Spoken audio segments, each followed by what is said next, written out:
Hello, I'm Stefano Musardo. And I am Giuseppe Giannotti. We are two members of the student committee for FENS Forum in 2040, and we are pleased to introduce you the video interview of FENS Forum speakers. Hello, it's a pleasure for me today to present you the video interview to Dr. Emre Yaksi, neuroscientist from Leuven and the group leader of a laboratory which is interested to understand how sensory information is integrated and processed to generate behavioral output and how the components of neuronal circuits interact with each other in the sensory world. Dr. Yaksi, please introduce yourself and tell us about your professional background. So I studied molecular biology and genetics as an undergrad in Turkey in Middle East Technical University. Later I did my PhD in Germany in a Max Planck Institute for Medical Research in Heidelberg. It was in the Department of Biomedical Optics, so essentially there I get to know techniques about imaging brain activity, mostly in zebrafish, essentially calcium imaging, and a little bit of electrophysiology. Later I did my postdoc in Boston, in the lab of Rachel Wilson, where I worked with fruit flies, where I used mostly electrophysiological recordings, trying to figure out essentially the connectivity within the fly antennal lobe. So most of my career, I studied chemical senses and how are they processed in the brain, and how eventually the computations are done based on the local circuit architecture. Please give us a preview of your lecture at the FENS Forum 2014. Okay, so essentially my lab is interested in general how do we combine the information coming from the sensory world to our internal states. To give an example, when you're hungry and if you smell food, you start getting salivating and excited. If you are not hungry, you don't care about it, even if you smell food. Or if you're stressed, again, you may not be caring about food, but in a different way. Essentially, the same information may lead to different outputs.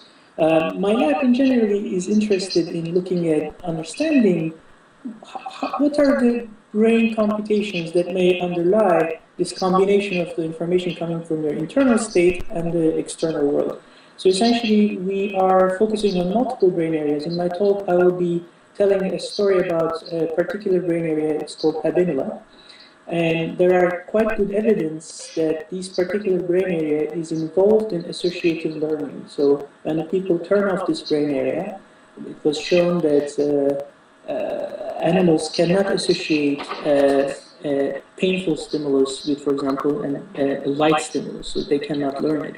Anyway, so when we looked at these areas in the zebrafish brain, we find out that not only they respond to sensory stimulus, in this case olfactory stimulus, but they also have a high levels of spontaneous activity.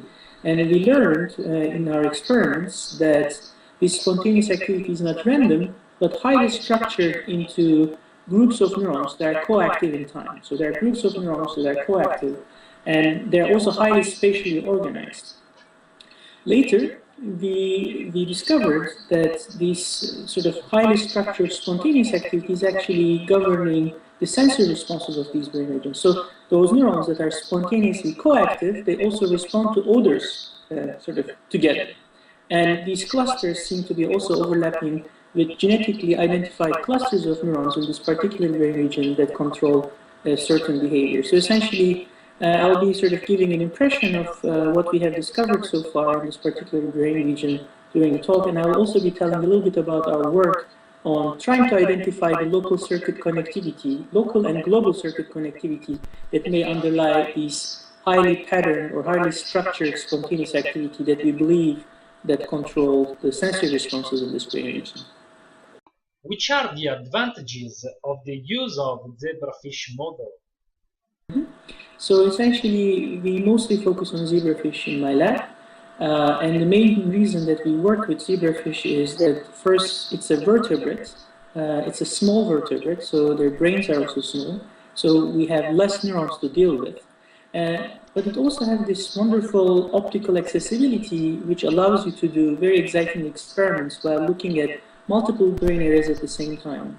And the good thing about this optical transparency is that together with the genetic tools, such as expressing transgenic calcium indicators, or optogenetic tools, or proteins that may label or kill specific subsets of neurons, allows you to essentially do experiment in a rather, I wouldn't call it a high throughput, but rather medium throughput way. So you can test a lot of hypotheses rather quickly, and then you can focus on some of these exciting questions, which will eventually nail down to the local circuit or global circuit architecture that may underlie some of these interesting phenomena that the brain does.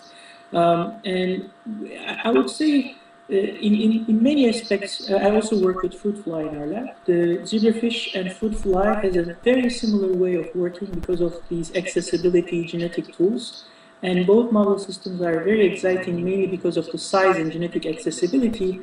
The only sort of major advantage of zebrafish on top of sort of flies, I could say, could be the fact that it's a vertebrate brain. But in both cases, these are sort of small animals, which are again, far away from, for example, humans, and so therefore we have to choose our questions very sort of smartly. In a sense, we can train a monkey, for example. You can ask about neuroeconomics, right? You can exchange gold coins with bananas. You cannot do this with zebrafish, but you can actually train them in simpler tasks and ask simpler questions, and hopefully you can also get the answers to these simpler questions both in zebrafish and fruit flies. Why should students and the young neuroscientists attend the FENS Forum 2014? Yeah, so I think these kind of meetings are super exciting events. Essentially, these are the biggest award to scientists after the publications. And I believe science is not anymore a unitary event, but it's highly multidisciplinary and a highly social endeavor. So it's very important for all of us, at every level, not only young scientists, but also the mid-career or senior people, to come together and share ideas.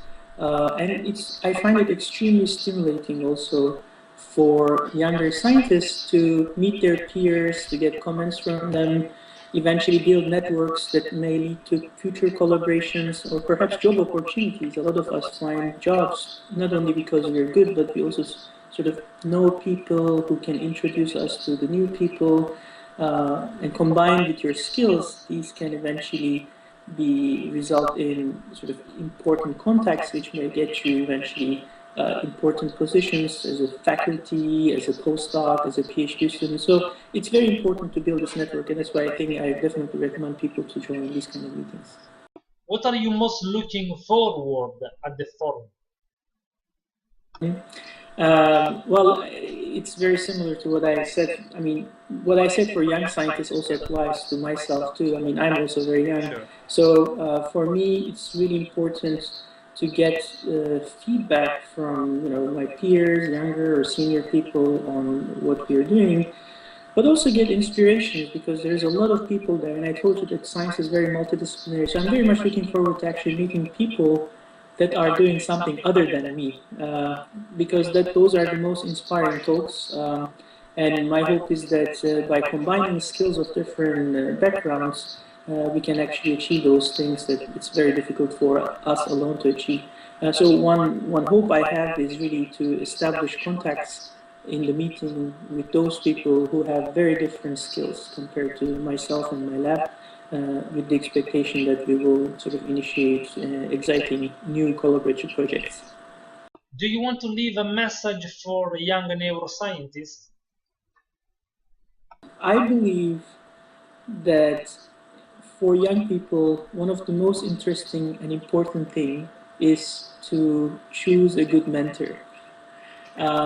Because a mentor, if it's good, he or she will ready you for the future career in many senses. He or she will help you to get good papers, will sort of direct you to the right people, maybe introduce you to the right people, and of course, sort of even in the future, will keep on writing good letters. So choosing the right mentor is really important, and I must say everything else follows that, because Of course, the subject that you're interested in is very important, but even in the most exciting subject of the world, you're still limited by biology. So a good mentor's task is to help you to find the most exciting but also feasible question that can be achieved in a limited amount of time. In a sense, it's an old chain reaction. Once you end up working with a good mentor, hopefully in a good lab, the rest sort of follows up, and it's completely then up to you to use this opportunity or not. And a lot of people sometimes miss this opportunity because they're just unlucky. But several of us, like myself, I've been very lucky. I work with good mentors. And I think what made the biggest difference is to take the opportunity when it arrives. So if you're in a good project, in a good lab, work hard, use your skills, and get your results, because it's a chain reaction, and it sort of keeps on getting better and better over the years. This was the last question. Thanks, Dr. Yaksi, for your kind participation.